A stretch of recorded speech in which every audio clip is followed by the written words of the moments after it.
तो दोस्तों सबसे पहले तो आपको बता दें कि अगर आपके सिबिल स्कोर में कुछ भी गलत एंट्रीज हुआ है तो इसका जो आप ऑनलाइन डिस्प्यूट वगैरह कर सकते हो। डिस्प्यूट के ऊपर हमने ऑलरेडी वीडियो बना दी है। अगर आप गलत रीपेमेंट हिस्ट्री सिबिल पे शो कर रहा है तो आप उसको किस तरह से ऑनलाइन घर बैठे डिस्प्यूट वगैरह कर सकते हो, उस वीडियो का जो लिंक है यहाँ पे आपको आई बटन में मिल जाएगा, तो वो वीडियो आप देख सकते हो। एंड दोस्तों अगर आपके क्रेडिट स्कोर को अगर आपको फ्री में चेक करना है डायरेक्टली CIBIL.com से, तो इस पे भी हमने एक लाइव वीडियो बना दिया है, तो उस वीडियो का जो लिंक है यहाँ पे आपको आई बटन में मिल जाएगा, तो वो भी आप वीडियो देख सकते हो। दोस्तों बहुत सारे लोगों के हमारे कमेंट सेक्शन में ऐसे कमेंट आते हैं कि हम जो है अपना जो भी लोन लिया है हमने, या हमारे पास जो भी हमारे क्रेडिट कार्ड है उसका जो बिल है हम टाइम से रीपेमेंट करते हैं, फिर भी हमारा जो है सिबिल स्कोर नीचे गिर रहा है, तो इसका क्या क्या रीज़न हो सकता है। तो आज के इस वीडियो में मैं आपको वही रीज़न आपको बताने की कोशिश करूँगा कि अगर रीपेमेंट कर रहे हो सिबिल स्कोर नीचे गिर रहा है, क्या रीज़न हो सकते हैं। वीडियो को लास्ट तक देखिए तभी आपको सारी चीज़ें समझ में आ जाएगी। तो दोस्तों वीडियो शुरू करने से पहले आपको ये भी बता दें कि अगर आप हमारे चैनल पे नए हो, चैनल को सब्सक्राइब करके बेल आइकन को प्रेस कीजिए, क्योंकि ऐसी ही नॉलेजेबल वीडियो हम आपके लिए हर रोज़ लाते रहते हैं। तो चलिए वीडियो शुरू करते हैं। तो दोस्तों सबसे पहले तो आपको बता दें कि आपका जो सिबिल स्कोर है किन किन बातों पे या किन किन फैक्टर पे निर्भर करता है।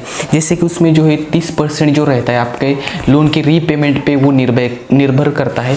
जैसे कि आपका जो भी लोन रहेगा उसकी जो रीपेमेंट हिस्ट्री है उस पर वो डिपेंड करता है कि आप किस तरह से उसका रीपेमेंट कर रहे हो, उस पर वो डिपेंड करता है। यानी कि 30% वो हो गया, उसमें से 25 और बाकी जो 25% है वो सिक्योर्ड या अनसिक्योर्ड लोन, जैसे कि आपका कौन से टाइप का लोन है। जैसे कि अगर आप ऑटो लोन कर रहे हो या आपका गोल्ड लोन है तो वो जो लोन रहते हैं वो सिक्योर्ड लोन में आ जाते हैं, जैसे होम लोन भी आ जाता है।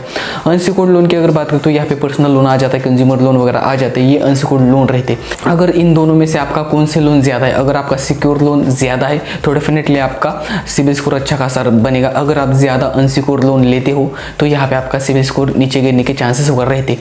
ये जो रहता है फैक्टर 25% का रहता है। बाकी का जो 25% है वो आपके क्रेडिट एक्सपोजर पे डिपेंड करता है। यानी कि आपके पास अगर क्रेडिट कार्ड है तो आप उसका इस्तेमाल किस तरह से कर सकते हो, जैसे कि आप कितने यूटिलाइजेशन उस क्रेडिट कार्ड का करते हो।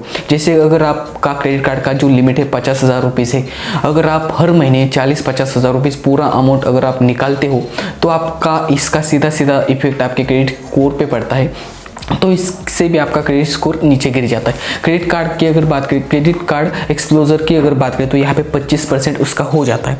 बाकी जो 20% है वो आपको बता दें कि आप कर्ज का किस तरीके से इस्तेमाल करते हो उस पर वो डिपेंड करता है। यानी कि आपका जो रीपेमेंट हिस्ट्री है, मतलब आपका रीपेमेंट हिस्ट्री कैसा है, आपका जो लोन है कौन से टाइप का है, उस पर वो डिपेंड करता है। ओके, तो ये हो गया फैक्टर कि किन किन बातों पर आपका क्रेडिट स्कोर जो है निर्भर करता है। तो दोस्तों आपको बता दें कि सिबिल स्कोर की जो रेंज होती है 300 से लेकर 900 के बीच में सिबिल स्कोर की रेंज रहती है। 550 से 700 के बीच जिनका सिबिल स्कोर रहता है वो अच्छा माना जाता है, और 700 से लेकर 900 के बीच में जिनका सिबिल स्कोर रहता है वो बहुत अच्छा माना जाता है। ओके, और 300 से लेकर 550 के बीच में जिनका सिबिल स्कोर रहता है वो डिफॉल्टर, यानी कि जिन्होंने लोन तो लिया है बट उन्होंने टाइम से रीपेमेंट वगैरह नहीं किया है। अगर आपका सिबिल स्कोर 0 है तो इसका मतलब ये होता है कि अभी आपने लोन लेना स्टार्ट किया है।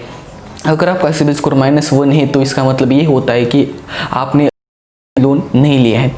तो दोस्तों आपको बता दें कि अगर आपका सिबिल स्कोर अच्छा खासा होता है, जैसे कि 750 से लेके 900 के बीच में, अगर 700 से लेके 900 के बीच में अगर आपका सिबिल स्कोर होता है तो इससे आपको लोन मिलने में आसान रहती है, और लोन भी आपको मिल जाता है, और इसका जो इंटरेस्ट रेट रहता है बैंक का वो भी आपको कम ब्याज में लोन बैंक प्रोवाइड कर देती है। सिबिल स्कोर, बहुत सारे लोगों के ये भी मन में डाउट होता है कि सिबिल स्कोर जो है किस पे डिपेंड करता है। सिबिल स्कोर जो है आपके क्रेडिट जो भी आपने लोन वगैरह लिया है उस पर वो डिपेंड करता है कि आप उस लोन को किस तरीके से रीपेमेंट वगैरह करते हो, टाइम से रीपेमेंट करते हो या नहीं करते हो।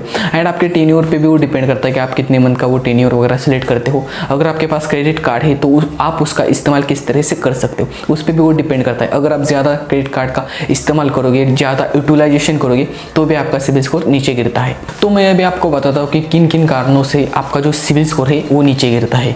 तो इसमें सबसे पहला जो कारण हो सकता है कि अगर आपने बैंक से लोन लिया है, अगर आप उस लोन का अगर रीपेमेंट जो है टाइम से नहीं करते हो, डिले करवा देते हो, तो इसका इसका सीधा सीधा इफेक्ट जो है आपके सिबिल स्कोर पे पड़ता है और आपका सिबिल स्कोर जो है नीचे आना स्टार्ट हो जाता है। इसलिए आपको बताना चाहते हैं कि अगर आपने बैंक से लोन लिया है तो उसकी जो EMI है आप टाइम टू टाइम रीपेमेंट वगैरह कीजिए, या जो भी आपका ऑटो डेबिट रहेगा, इंस्ट्रक्शन रहेगा, उसी डेट को आपसे बैंक अकाउंट से ऑटो डेबिट होने दीजिए। तो ये होता है पहला रीज़न कि सिबिल स्कोर नीचे गिरने का। अगर आपका लोन चल रहा है तो आप उसके रीपेमेंट जो है आप टाइम से कीजिए। इसमें दूसरा जो रीज़न हो सकता है कि सिबिल स्कोर नीचे गिरने का, अगर आपके पास क्रेडिट कार्ड है, अगर आप उसका जो बिल पेमेंट है अगर आप टाइम टू टाइम पेड नहीं करते हो तो इसका भी इफेक्ट आपके सिबिल स्कोर पे पड़ता है। तो आपको क्या करना है, अगर आप क्रेडिट कार्ड यूज़ करते हो तो आपके जो भी बिलिंग रहेंगे उस बिल को आप टाइम टू टाइम पेड कीजिए, इससे आपका सिबिल स्कोर भी अच्छा खासा बन जाएगा। इसमें तीसरा जो रीज़न हो सकता है कि अगर आप टाइम टू टाइम रीपेमेंट करते हो, अगर आपके पास क्रेडिट कार्ड है, अगर आप उसका भी रीपेमेंट जो है टाइम टू टाइम करते हो, फिर भी अगर आपका सिबिल स्कोर नीचे गिरता है तो इसका ये मतलब होता है कि आपका जो भी बैंक अकाउंट रहता है उसमें आप मिनिमम जो भी आपका अकाउंट रहता है उसमें आप मेंटेनेंस बैलेंस नहीं रखते हो। अगर आप अपने अकाउंट में मेंटेनेंस बैलेंस वगैरह नहीं रखते हो तो इससे भी आपका सिबिल स्कोर नीचे गिरने के चांसेस रहते हैं। तो अभी मैं आपको बताता हूँ कि क्या क्या करने से आपका सिबिल स्कोर जो है इंक्रीज हो जाएगा। तो इसमें सबसे पहला जो आपको पहले भी बताया कि रीपेमेंट हिस्ट्री, यानी कि जितना आपका रीपेमेंट हिस्ट्री पुराना होगा उतना ज़्यादा आपका सिबिल स्कोर बढ़ेगा, मैक्सिमम 900 तक जाता है। ओके, तो दोस्तों आपको बता दें कि अगर आपको सिबिल स्कोर अपना ठीक करवाना है या इंक्रीज करना हो तो आपका आपने जो भी बैंक से लोन वगैरह लिया है या फाइनेंस से लोन लिया है हुआ है तो उसका जो रीपेमेंट है आप टाइम टू टाइम कीजिए, तो डेफिनेटली आपका सिबिल स्कोर जो है इंक्रीज हो जाएगा। और इसका दूसरा जो रीज़न हो सकता है सिबिल स्कोर बढ़वाने का, अगर आपके पास क्रेडिट कार्ड है तो उसका जो रीपेमेंट है आप टाइम टू टाइम कीजिए, तभी आपका क्रेडिट स्कोर जो है इनकेस हो जाएगा। अगर आप क्रेडिट कार्ड यूज़ करते हो तो ज़्यादा अमाउंट यूज़ मत कीजिए, हाई यूटिलाइजेशन हो जाता है इससे, और इससे आपका सिबिल स्कोर भी नीचे गिर जाता है। मैक्सिमम आप 70% या 7% तक क्रेडिट कार्ड यूज़ कर सकते हो। अगर किसी मंथ में अगर आपने 100% यूज़ किया तो भी चलता है, बट हर मंथ अगर आप 100% ही यूज़ करते हो अपने क्रेडिट कार्ड का तो इसका सीधा सीधा इफेक्ट आपके क्रेडिट स्कोर पे पड़ता है। तो आप ऐसा मत कीजिए, 70% तक चलता है, कोई इशू नहीं रहता है। अगर आप क्रेडिट कार्ड का 60-70% तक यूज़ करते हो तो इससे आपका बैंक जो है क्रेडिट कार्ड का जो लिमिट है वो भी इंक्रीज कर देता है। अगर आप 100% अपने क्रेडिट कार्ड का इस्तेमाल करते हो तो बैंक की नज़र में आप थोड़ा गिर जाते हो कि ये जो कस्टमर है सिर्फ अपने क्रेडिट कार्ड पे ही डिपेंड है, इसलिए आपका क्रेडिट कार्ड का जो लिमिट है वो इंक्रीज बैंक नहीं करवाता है।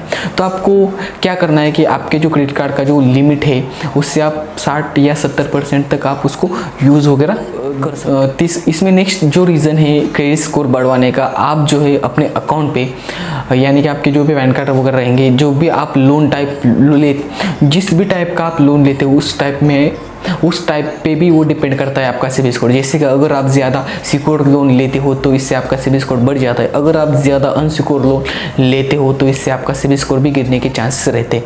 आपको मिक्सिंग लोन लेने, ज़्यादा आपके अकाउंट में सिक्योर लोन होनी चाहिए, ज़्यादा अमाउंट की सिक्योर लोन होनी चाहिए। तो सिक्योर लोन में auto loan, home loan, gold loan वगैरह आ जाते हैं, और 2 व्हीलर लोन भी आ जाता है।